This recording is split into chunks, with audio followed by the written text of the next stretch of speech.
This is lesson 6-6, Trapezoids and Kites.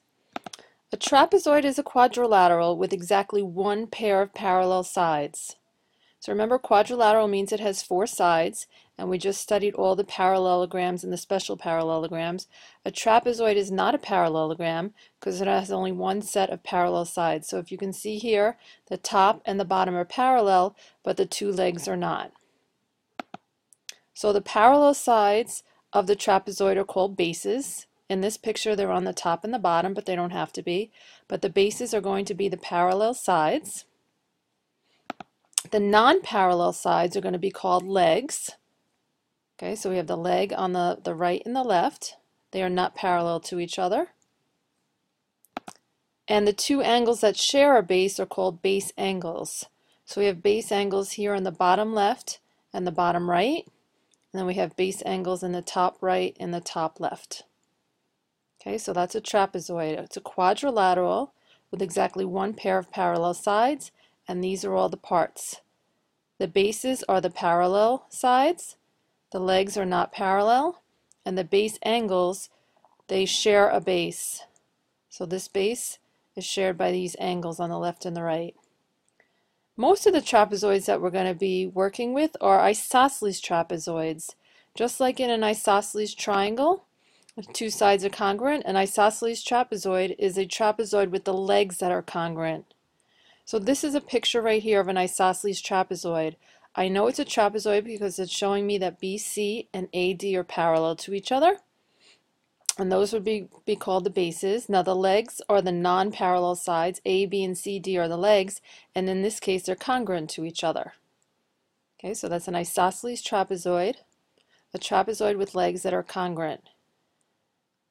Now if a quadrilateral is an isosceles trapezoid, so here we have a picture again of a trapezoid. They're showing that RA is parallel to PT, and it's showing me that these legs are congruent. RT is congruent to AP. If that's true, then the base angles are congruent to each other.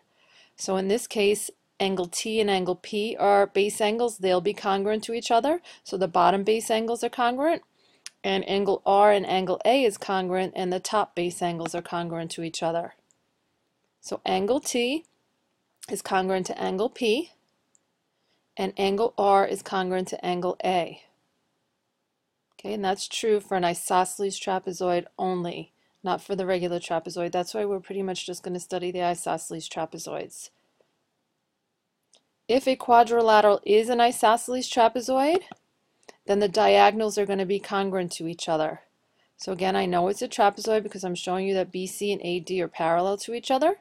I know it's isosceles because A, B, and C, D, the legs are congruent. So if that's the case, the diagonals are congruent. AC, which is one of the diagonals, is congruent to BD. So the diagonals in an isosceles trapezoid are congruent. So that's the two things you should basically know about an isosceles trapezoid, is that the legs are congruent, but because of that, my base angles are congruent, and also my diagonals are congruent to each other. Okay, now we're also going to do the trapezoid mid-segment theorem. Just like the triangle mid-segment theorem, if a quadrilateral is a trapezoid, then the mid-segment, remember M is the midpoint of RT, and N is the midpoint of AP, so this line MN is the mid-segment, just like we did in the triangles. That mid-segment is parallel to the bases. So MN is parallel to TP, the bottom base, and MN is parallel to RA, the top base. And we can also figure out the length. The length of the mid-segment is half the sum of the lengths of the bases. The length of the mid-segment is 1/2 the sum. Sum means I'm going to add. So you're going to add the two bases, RA plus TP. You add them together, and you take half of that. So TP plus RA times 1/2, that equals that mid-segment. So basically, to find this mid-segment, you're just going to average the top base and the bottom base. You're going to add them together and divide by 2. So it's the average of the two bases. The mid-segment is parallel to the two bases, and it's half the sum of the lengths of the bases. Okay, and that's a trapezoid. Our last quadrilateral that we're going to study is a kite. Okay, a kite is a quadrilateral with two pairs of consecutive sides congruent and no opposite sides are congruent. So it's a quadrilateral with two pairs of consecutive sides. Consecutive sides means they're right next to each other. So this side right here on the top left and this side right here on the bottom left, they're congruent. That's one pair of consecutive sides.